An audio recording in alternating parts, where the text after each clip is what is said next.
How long has it been? I was trying to figure that out, Dave. I don't know the last time we've talked. It's been a long time. 20 years anyway. I would venture to say it's been at least 15. Yeah.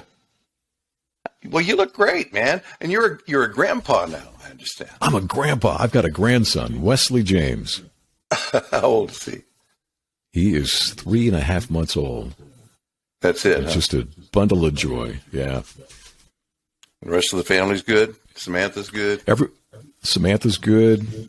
The girls are good. Life is good. And you? Oh, I can't. Carol Ann and I have been in Dallas for about 11 years. Absolutely love it. And our kids and their kids are still in California. We miss California, but, you don't have to stay on their backs the rest of their lives. This is true. We need to start with your personal story and your struggle with severe obsessive compulsive disorder.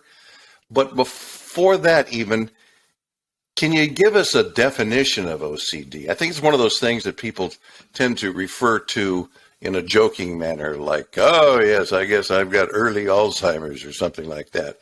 But this is no joking matter when it comes to people like you. So give us an idea of what this is. What is OCD? Yeah, OCD is a brain disorder, Dave, and it is a combination of obsessions, intrusive thoughts that literally get stuck in the brain, and compulsions, which are these ritualistic actions that those of us with OCD take in this futile effort to try to dislodge those obsessive thoughts. So it's kind of the dog chasing its own tail. It's thought to affect somewhere between 1% and 2% of the American population at any given time. Which means that there are millions of people out there who are struggling with this. And you touched on something really important in terms of sort of the misuse of the term. We in the community that are advocating for OCD awareness like to say that OCD is not an adjective. It does not mean fastidious or anal retentive. And a lot of people misuse the term to suggest that, my boyfriend is so OCD about cleaning his car. Right. Well, OCD is actually a brain disorder. It is a biologically based brain disorder that requires intervention in the form of either cognitive behavioral therapy or medication or some combination of the two. And left untreated, it can be incredibly debilitating. So it is much more than an adjective. Is it something that can be experienced in terms of various severity? I mean, can somebody have absolutely just a little bit of OCD? There is a continuum, but it's sort of a misnomer to say that that we all have a touch of OCD. Yeah. I have learned over the years that we all deal with anxiety. We all have weird quirks. That's been something I've learned over the years through my outreach. And we all struggle with uncertainty, but by definition, what we're calling obsessive compulsive disorder is a clinical disorder is in fact biologically based. And while there is a spectrum of severity, it is not something that we all have a touch of. All right, let me ask you about mine, because I always thought this was a touch of, and maybe what I'm talking about is just, a little quirk. But I have this tendency to count things for no reason at all. In terms of repetitive actions, for example, yesterday I was taking clothes out of the washing machine and putting them into the dryer, one item at a time, and in my head, I'm counting them. There's no reason to do that. Is that a touch of OCD, or is that just, like I say, a quirky thing? Well, first, let me say that is the most common question I have received in 15 years of doing outreach around OCD. Really? Is this OCD? Everybody I've found has really interesting quirks.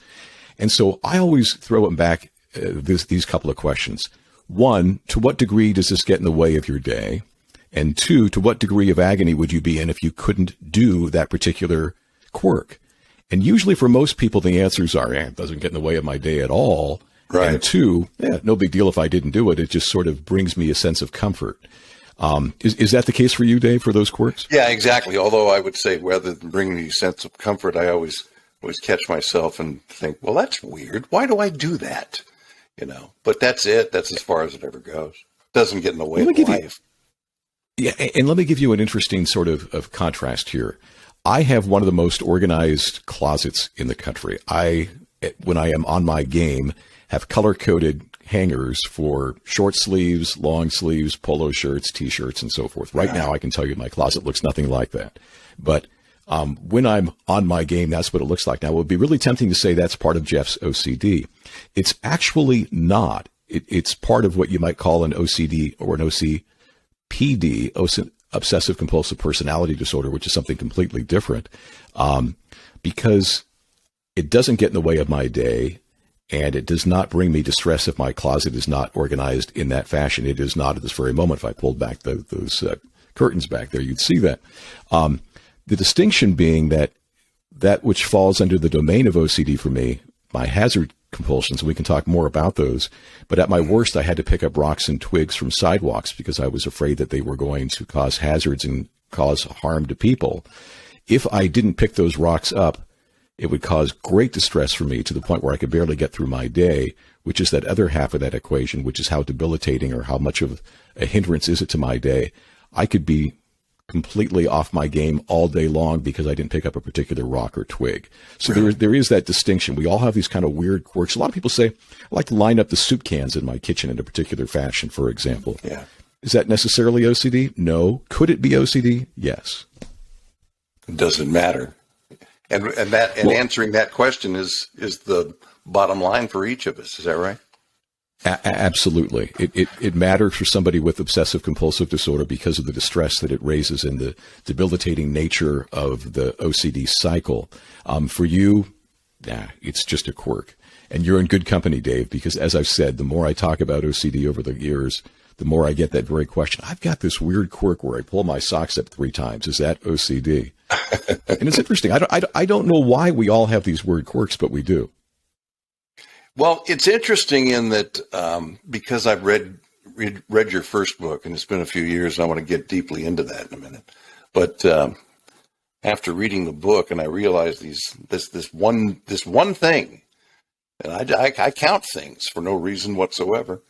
I thought it made me realize how lucky I am that that's all I got, and how extremely invasive it must be to your life when you have a severe case of OCD.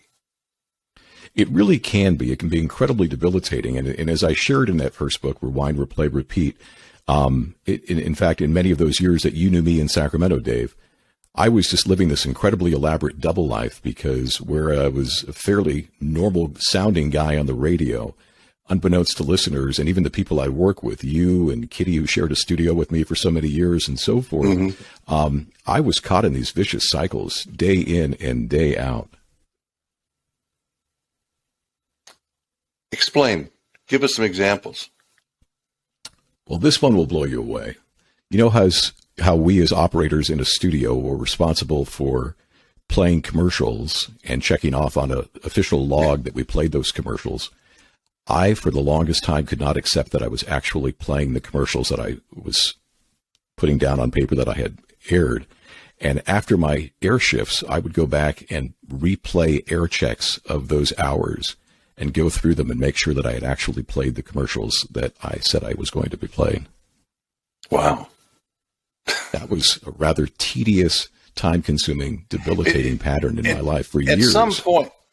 At some point in all of this, and you have far more extreme examples from that book that I want to have you explain. We'll get right to that because it is mind-blowing stuff. But what I keep thinking about as I was reading the book when it first came out was, well, Jeff is one of the smartest guys I know. How does he not just go, okay, this is me. Obviously, I'm just doing this again, and I can just forget about it because I don't need to go back and check and see if I hit somebody with my car or whatever it is that has got you going around in circles. Why can't your logic, your personal intellect take over and say, just shut up there, OCD, leave me alone? Dave, you just used a word that I talk about a lot in my outreach, and that's intellect. And intellect, I say, is the bullied little brother of emotion. Emotion is a much stronger motivator for our patterns of behavior than intellect. And what happens is those of us with the OCD brain, which we have determined, I would say scientists have determined and proven through brain imaging that the OCD brain is both structurally and functionally different from the non-OCD brain. I won't call it the normal brain because there's no such thing, but OCD brain versus non-OCD brain, there are wiring differences.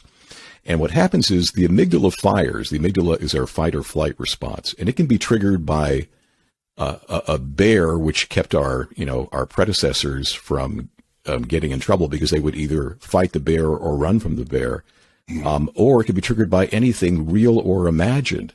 And for those of us with OCD, the imagined triggers are just as strong as the real triggers, and we behave as if there is that real threat in our lives.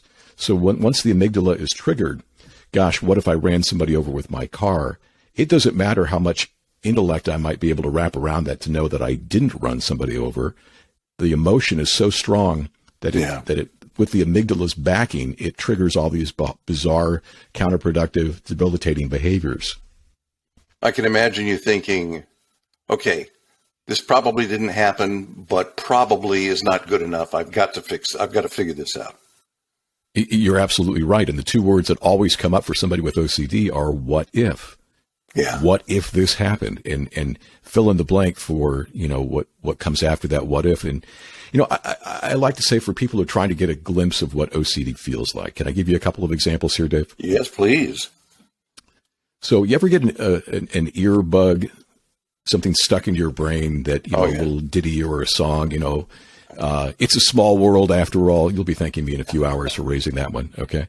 So imagine that earbug that you've got and turn up the volume 1,000-fold and take that cute little ditty of It's a Small World After All and make it the most distressing thought you could possibly think of at this moment.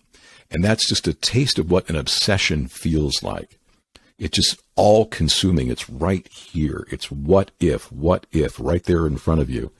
And then because that is so disturbing, so distressing, and I think you would agree that that would be distressing for anybody to have that kind of an all intensive sort of thought stuck in your brain, you would do anything to dislodge that thought.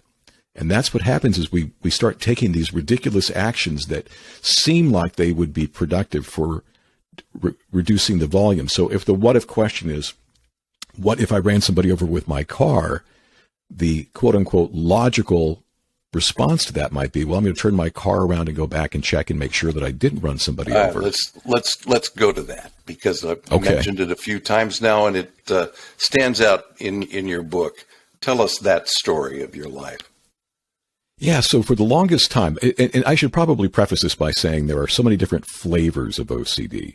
There are folks who have contamination concerns. There are folks who have hyper-responsibility concerns. There are folks who have order concerns. I mean, there's a litany of subvariants of OCD, both by obsession and by compulsion.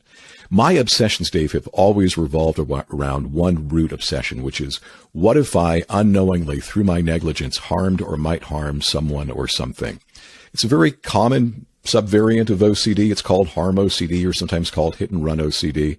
It's a really disturbing human situation where we find ourselves from both a moral standpoint and a practical standpoint questioning whether we have done something wrong and unknowingly, so we can't fix it.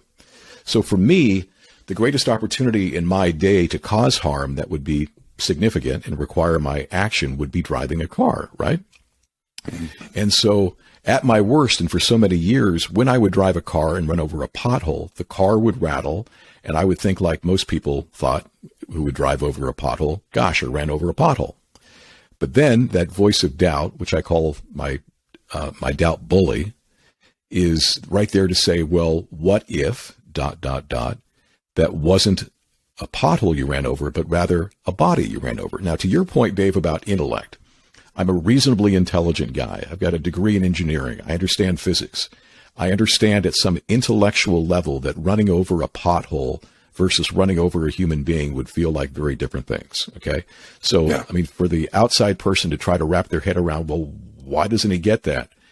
I understand how difficult that is to understand from an outside perspective, especially if we look at it just from intellect. But again, intellect is the bullied little brother of emotion. Emotion is right there to say, oh my gosh, what if? What if you're wrong about this? What if that wasn't a pothole? And despite all intellectual evidence, you're wrong about this, Jeff, and you actually ran somebody over. So that thought would be so disturbing, and my amygdala is triggered, much like a bear had just been chasing after me, and I've got fight or flight going in my body. I've got to do something, it feels like. So I turn the car around, and I drive back, and I see that there is a pothole in the road, and I get a payoff, Dave. I get an immediate payoff. It's ephemeral. It's gone in a second, but it's there. I got a payoff. It felt good to see that there was a pothole in the road. I can explain what happened, so I start to drive off. Is that the end of this ordeal? Oh, I was going to say, so, most of us go, oh, thank God. Okay, I don't have to worry about that anymore, and you go on with your day. Exactly. Now, for me, I drive down the road. There's tap, tap, tap on my shoulder. It's my OCD doubt bully and says, okay, Jeff, you saw a pothole in the road. I will grant you that. But does that preclude the fact that coincidentally there might also be a body nearby that you ran over?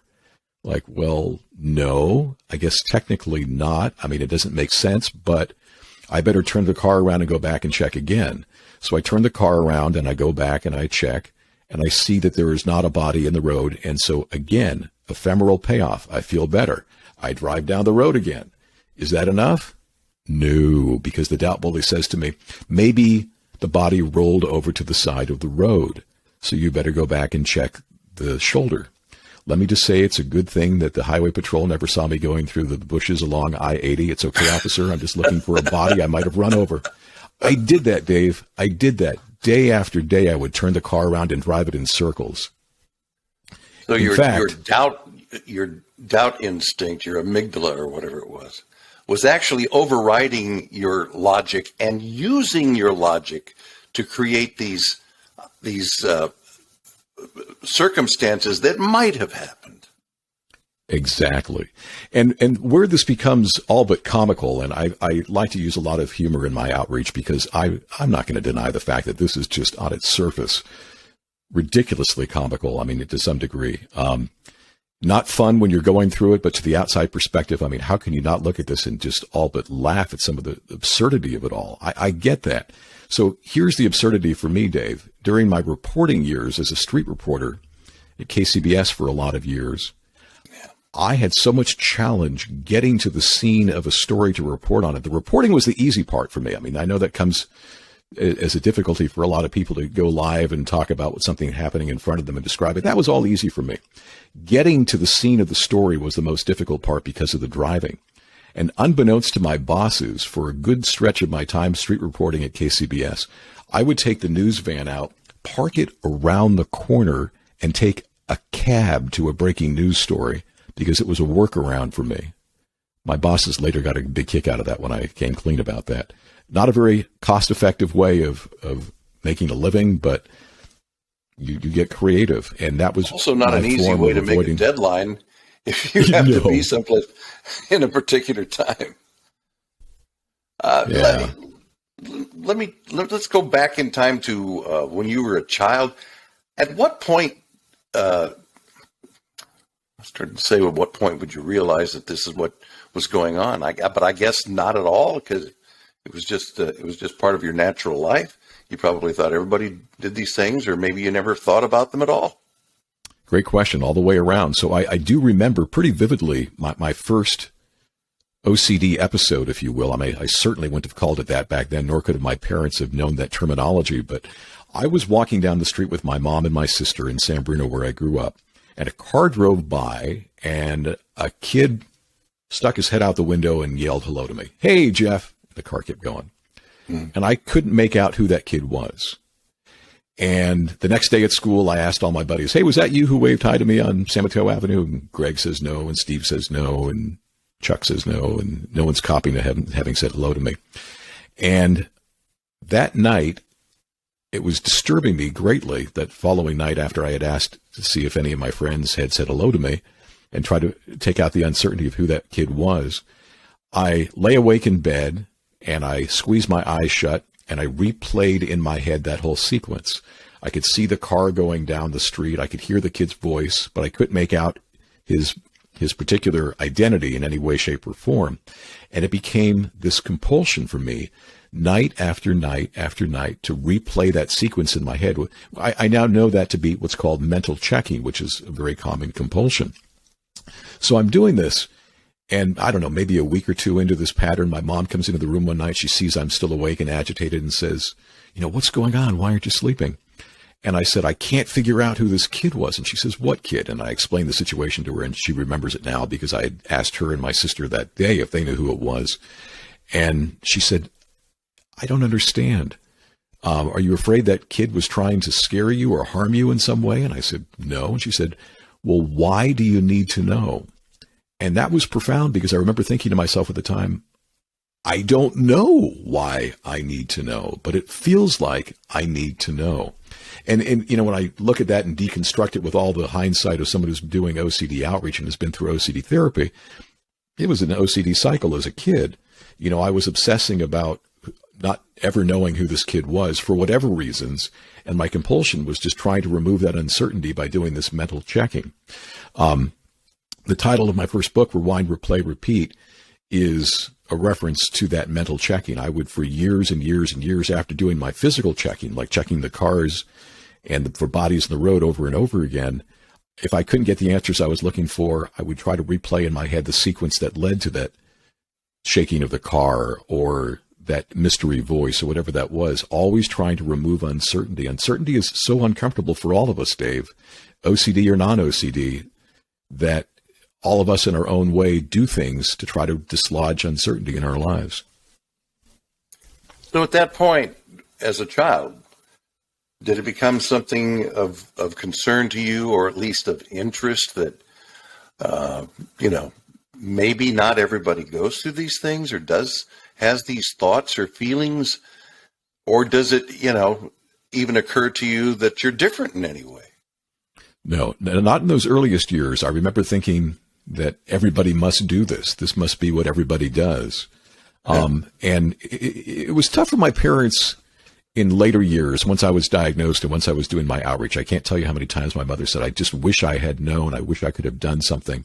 Right. The vernacular wasn't there back in the 70s. We didn't talk about mental illness. We didn't have terminology for these various disorders that would later be much better known. The running joke in our family was Jeff gets worried when he has nothing to worry about. I was a classic worrier, and it was just something we kind of all laughed about. What's so interesting is I had a period of dormancy. About it, but your parents didn't think it was funny. That's a sad thing to think your child is always worried about stuff. Absolutely. Absolutely. And what's interesting too, Dave, and nobody has ever been able to give me a real clear answer on how this played or why it played out the way it did. My earliest memories are of OCD obsessions and compulsions, as I've just shared, but my high school and college years were essentially symptom-free. It wasn't until my late 20s that adult onset kicked in a big way, and that's when my adventures with the worst of OCD really began in the early 90s. And what that period of dormancy is about, I don't know. I call them my normal years, but they sort of gave me a benchmark for what non-OCD looks and feels like. And that was about a 7 or 8 year stretch there that was all but symptom-free. I'm just thinking about that. I'm trying to wonder if maybe that was part of your adolescent development, your progress into adulthood, that kept your system and your brain so otherwise involved in the world that you weren't just in a static state. I don't know if I'm just thinking because of everything you say is so interesting to me. It's quite possible, and Dave, you'll appreciate this as a longtime fellow radio guy. Radio, in retrospect, was my therapy. Live radio was what saved me over the years, because, and I think you'll get this immediately. OCD is about obsessing about what might have happened in the past and what could happen in the future. When I was in that studio for 4 or 5 hours a day doing live radio, that demanded of me that I be in the present moment. And there's no room for OCD in the present moment. And, it took me years to figure this out, but my best hours of every day were those hours I spent doing live radio in the studio. Sure. I understand that completely. When I was going through my divorce, and that seemed like the lowest point in my life, emotionally, everything else, going to work was, I was able to put it all out of my head for 5 or 6 or 8 hours or whatever it was. That makes perfect sense. Is there a cure for OCD? So that's a great question, and one I get a lot. And the short answer is that there are differing opinions on that. I have reached the opinion in through my outreach and through my research over the years that cure is the wrong word. For me, the success is learning how to navigate the uncertainty, learning how to live with OCD. OCD is a biologically based, neurologically based brain disorder. And as I shared earlier, we know through brain imaging that the OCD brain is in fact functionally and structurally different. Whether or not we can rewire the brain is part of the ongoing debate, and I'm optimistic about that. Therapy and or medications make a huge difference. Both made a huge difference in my life. And I am held up often as a success story in the OCD community as somebody who's learning to navigate the day-to-day challenges of it. But I would never say that I'm cured of OCD. It's always lurking right there. I choose not to act on the obsessions, and I choose not to do the compulsions. And that's a big part of the recovery process. Okay, that was the next thing I wanted to ask you about. What happens to you now? Are you able to, if the whole business about worrying about running over somebody came to you today, would you just, tell that other part of you, screw you, go away, I've got things to do here? Largely, yes. And I'd be lying to say that I never slip. I do slip at times. If I'm having a really bad, stressful day and I have an obsession that starts demanding compulsions of me, there are times where in a moment of weakness, I will do a compulsion. I'll turn the car around or I'll check a door more than I should. But I don't want to put a percentage on this, but the majority of the time, for sure, I am able to hold the line on the compulsions, and it makes all the difference in the world because the process of treating OCD is pretty fascinating itself, and this is consistent with standing up to the compulsions. The frontline therapy for OCD is something called exposure response prevention. I used to joke about it as being called torture therapy because really what you're doing is you're being asked to sit with your very worst fears, but you work with a therapist and you do this systematically. You build a hierarchy. So if I'm a guy who's afraid of somebody else's germs, and that's a very common subset of OCD, contamination concerns. So let's say my worst fear is I'm going to catch Ebola. I mean, again, just some completely irrational thought, but a thought that has horrible consequences, okay? And my fear is that if I don't keep my hands clean and get other people's germs off of them consistently, I'm going to catch Ebola. Okay, just let's say that is the cycle right there.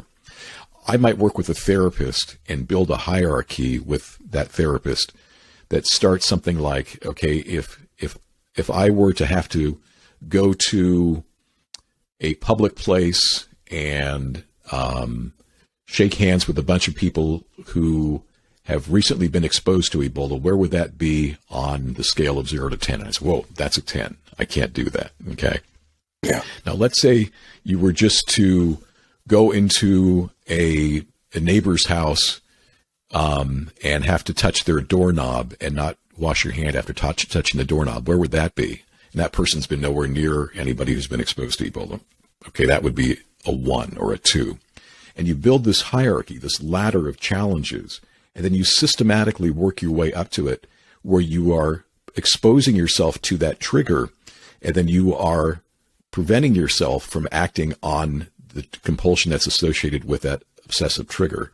And you learn to sit with the anxiety. And the great irony of all of this, and I call it the uncertainty paradox, is that really what you come to learn over the years through therapy is that the only way to effectively navigate the uncertainty, the distress of the uncertainty, is to embrace it. And the best analogy I've ever run across, this is from a book called Freeing Your Child from OCD by Dr. Tamara Chansky, and I love this analogy.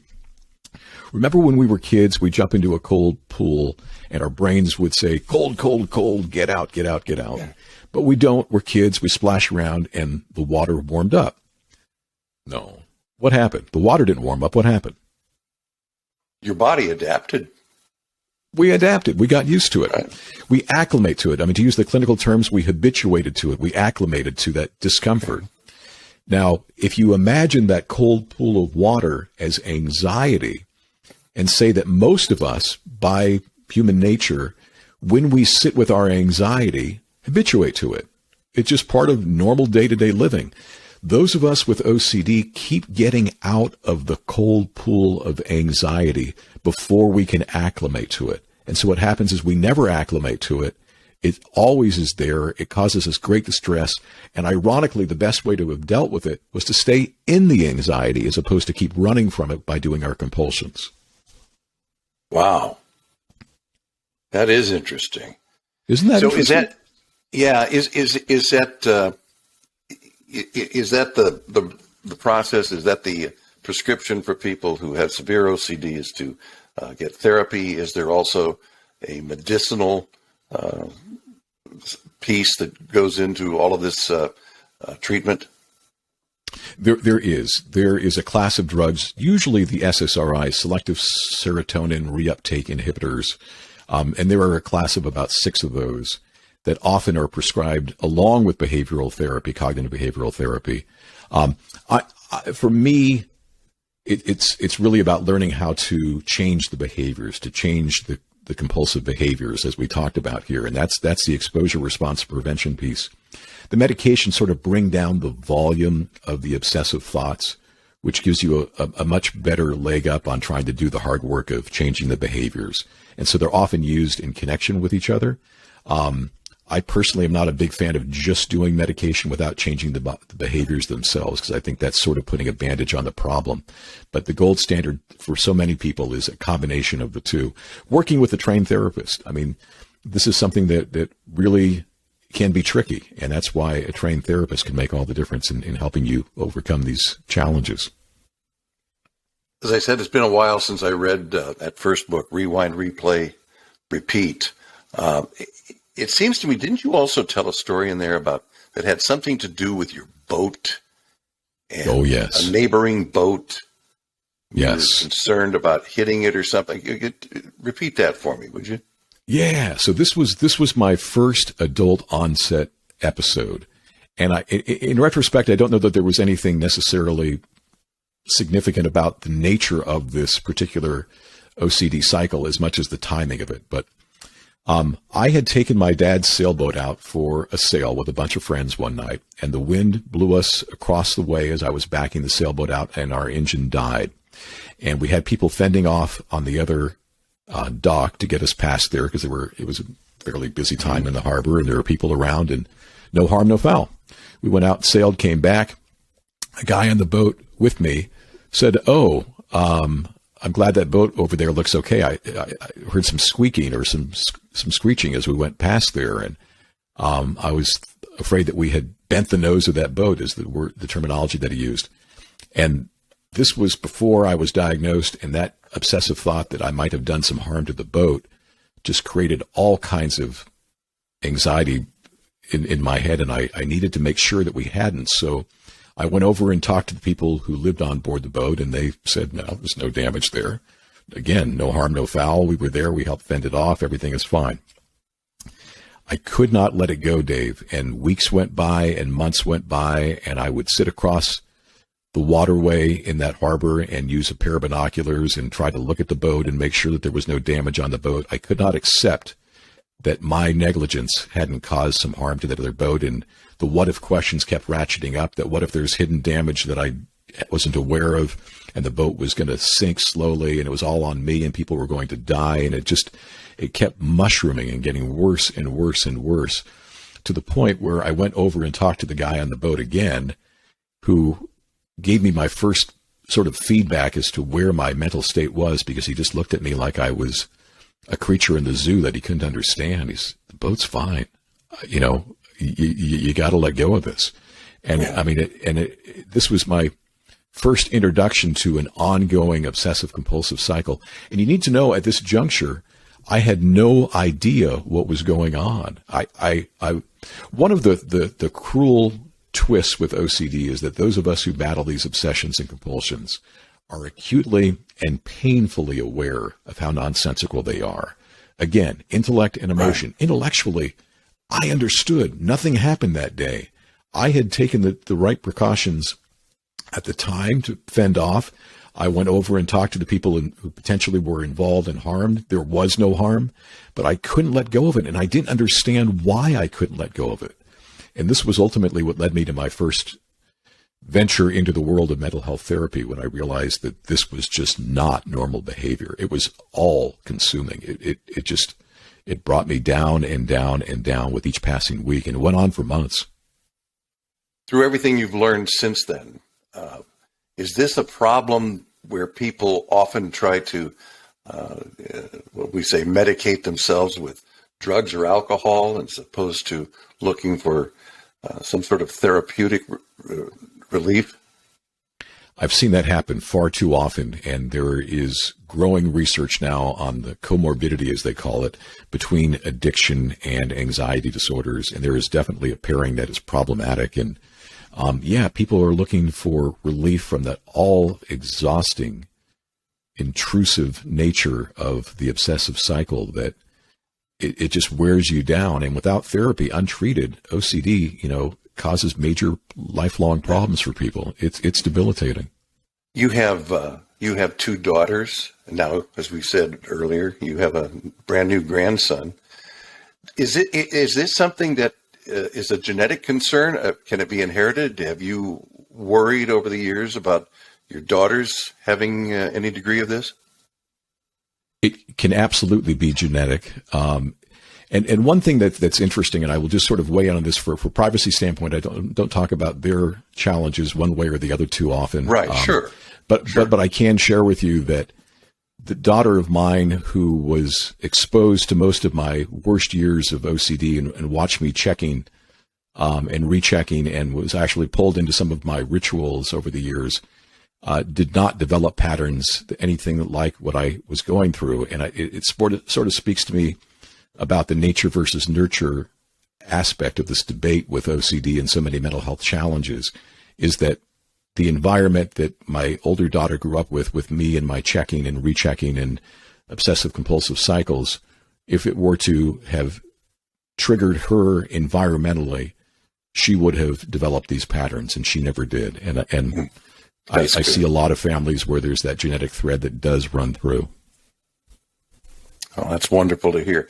And again, with complete understanding as to the sensitivity of your personal life and your family. But I'm curious as to, in a general way, or as specific as you wish to get, that's up to you.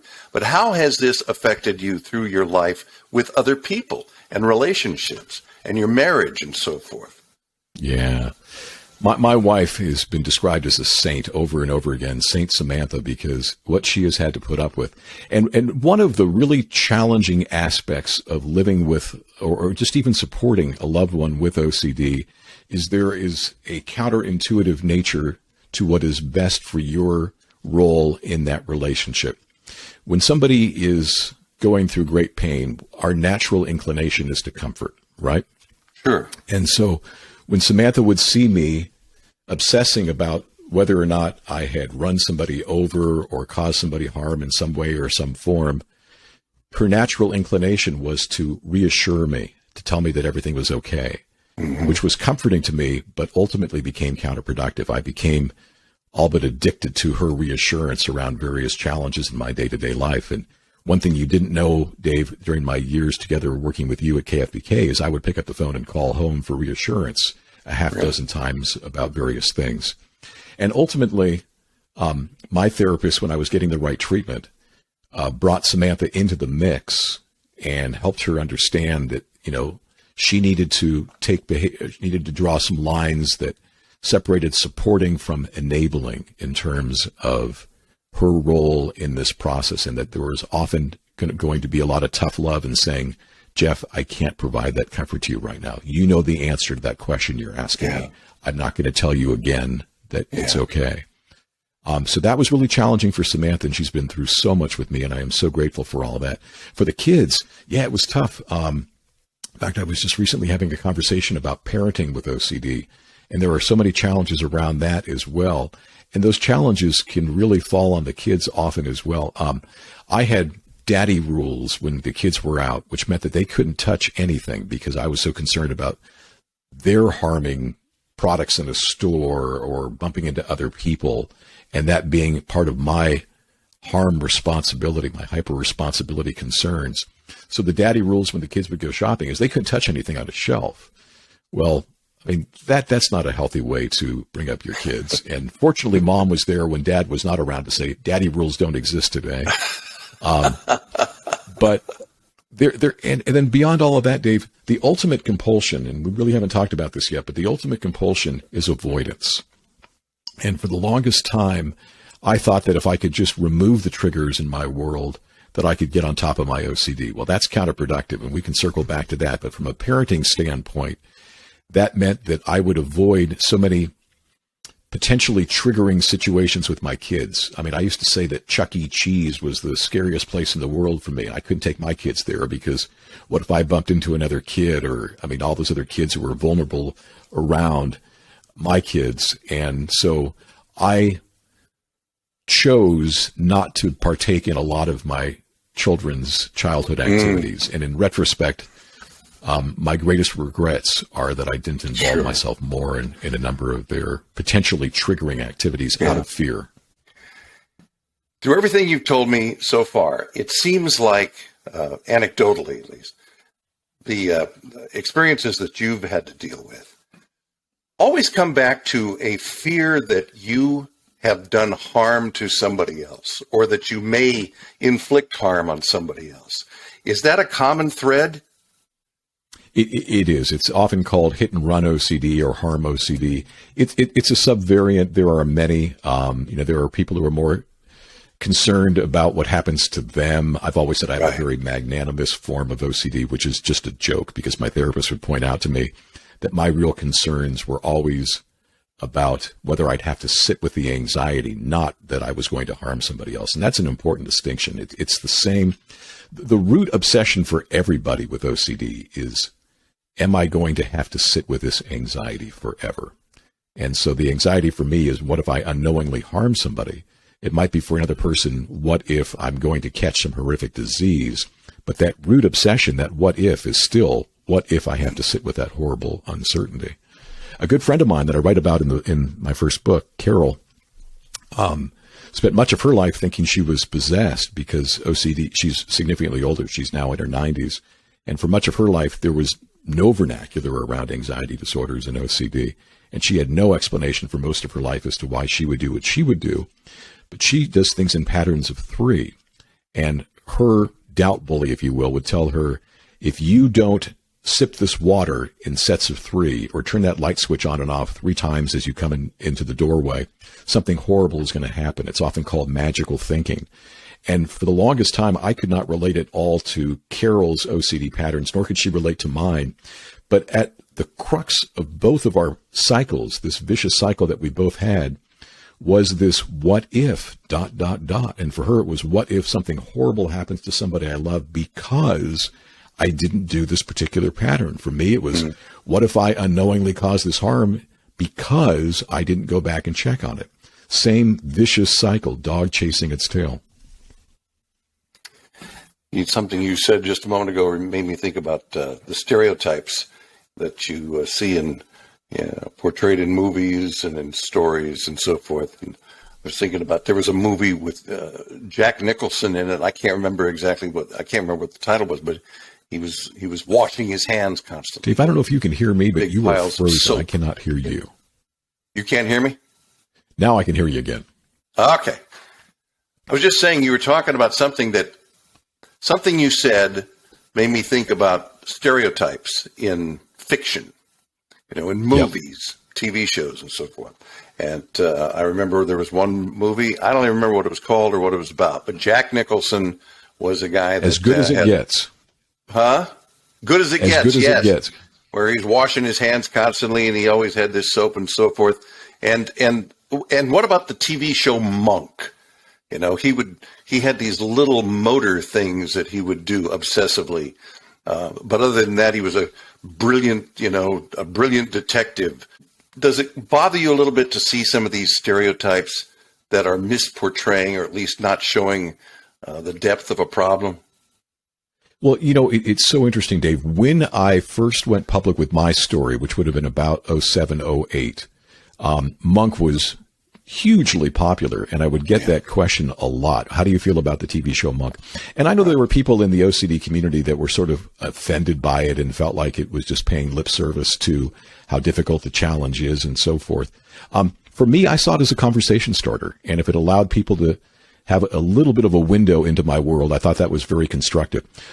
My biggest complaint about Monk was the poor guy didn't get any help. There is help. There is hope for people with OCD. And this poor guy never got the treatment that he needed.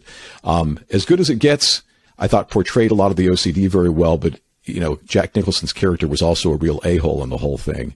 And that's not necessarily a trait that comes with OCD either. I like that's to point out. That's not helpful, right? Yeah. But I do think that these portrayals often are very good conversation starters. I'd really like to see, as an OCD awareness advocate, I'd like to see the hope of treatment portrayed more broadly. That's sort of less interesting from a media perspective to watch somebody go through therapy than it is to show them doing their compulsions. But yeah, you know, the other thing that just bubbled up for me, Dave, when we were talking about when I first went public, do you remember when I came down to LA on that little book tour I was doing? Yeah. And you schlepped me all over the place? That was more helpful than you know. Pardon me? You did, but that was more helpful than you know. That was a scary time for me going public, and just to have a buddy in a car driving me around LA really helped a lot. And I don't know that I've ever thanked you for that over the years. You didn't hit anybody. I would have made you turn the car around. Trust me. That was a fun day for me. I really enjoyed it. I sat out there in the parking lot while you were doing an interview on the NPR station there, and I was able to listen to that. And then you got in the car, and we talked about the conversation, and off we went to wherever else we went. Let's talk about the other book. Honestly, Jeff, I wasn't even aware of this one, or maybe I had been aware of this, but I've forgotten. You wrote something else called When in Doubt, Make Belief, and that goes beyond OCD, and I'm fascinated by that because I've always been fascinated by psychology. And there was a period of time when I was going into college, and I thought psychology is what I want to do. Then radio, swept me off my feet, and I gave up on college. But tell us about that book. Well, thanks for asking. And to make this make sense, I need to take you back to August of 1997. I was in Sacramento at that point, and I was at my wit's end. And I have to share with you a story about what turned everything around for me. I was properly diagnosed at that juncture. I had been misdiagnosed a couple of times before that led up to my discovering who I am and who I wanted to be based on what I read in a book called The Boy You Couldn't Stop Washing, which was the first time that I recognized that I had OCD. So once I got myself to the correct diagnosis, I got myself to the correct treatment. But as I've shared with you, that treatment is really challenging. I mean, I joke about it being called torture therapy because you were being asked to sit with your very worst fears. And I went through the motions of doing that, but I really didn't give my all to that process because I was lacking some motivation, and I didn't know it at the time.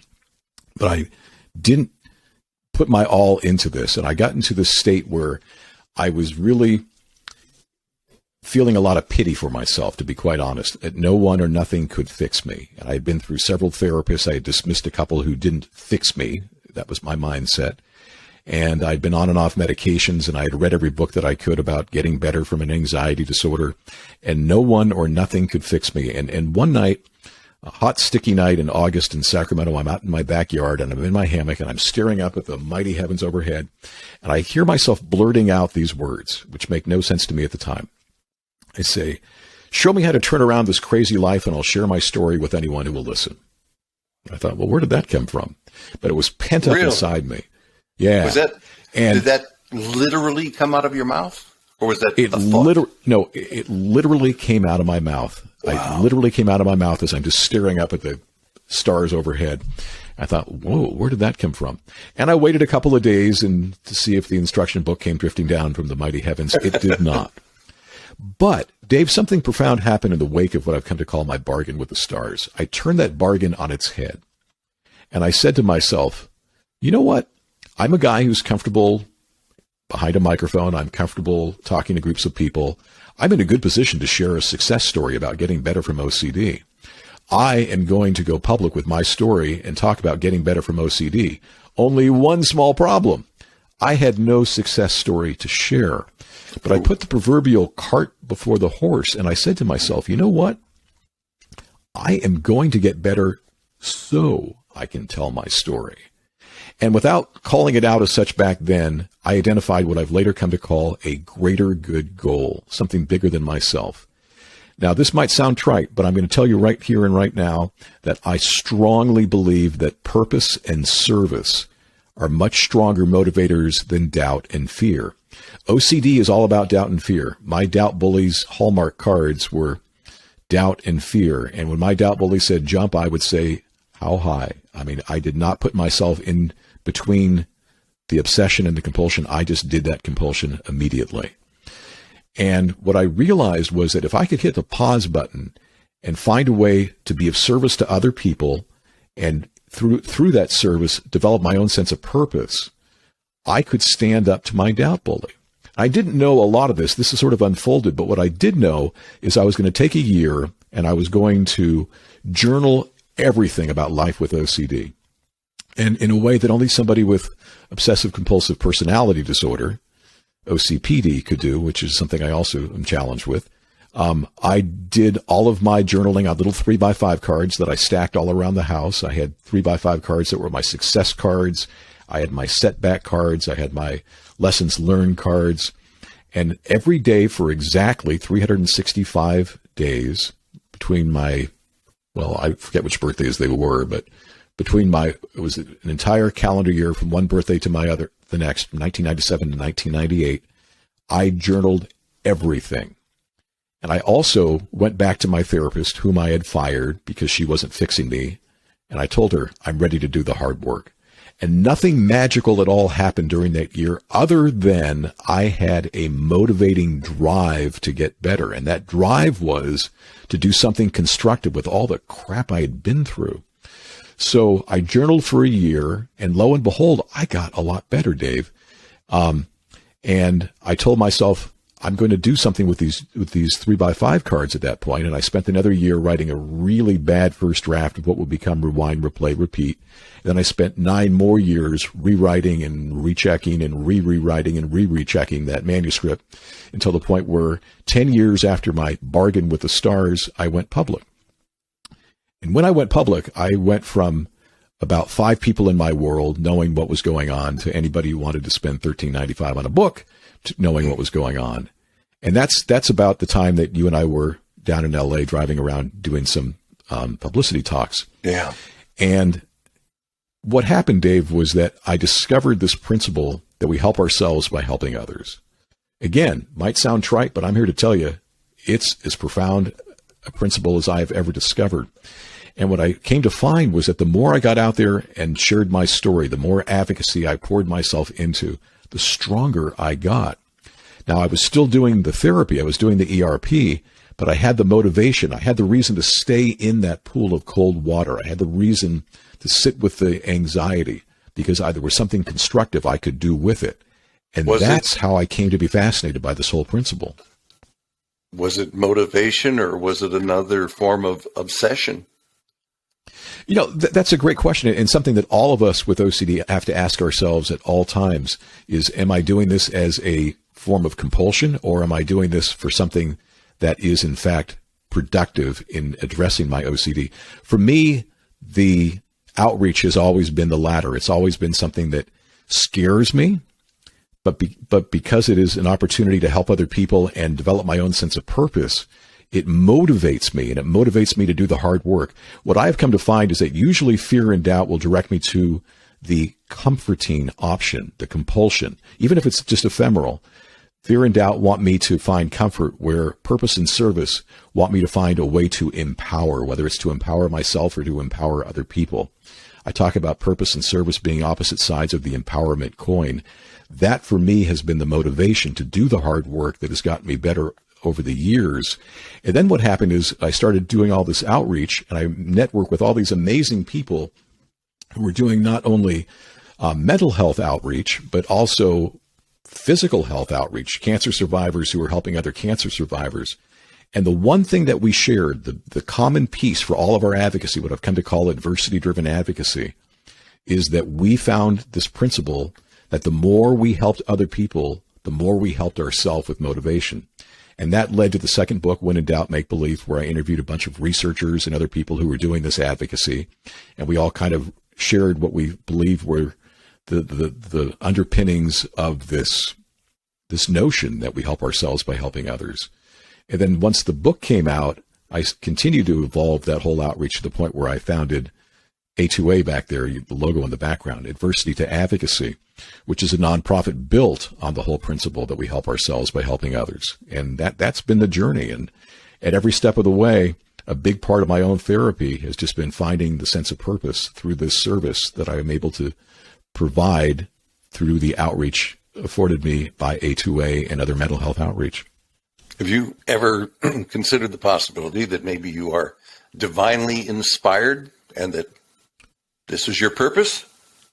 Absolutely. And divinely inspired from the standpoint of, I believe there's a bigger picture beyond what I can see. And again, my part is just to try to do something that allows me to develop my own sense of purpose and be of service to other people, and then let go of the rest of it. The letting go is the toughest part for anybody with OCD. It's tough for anybody.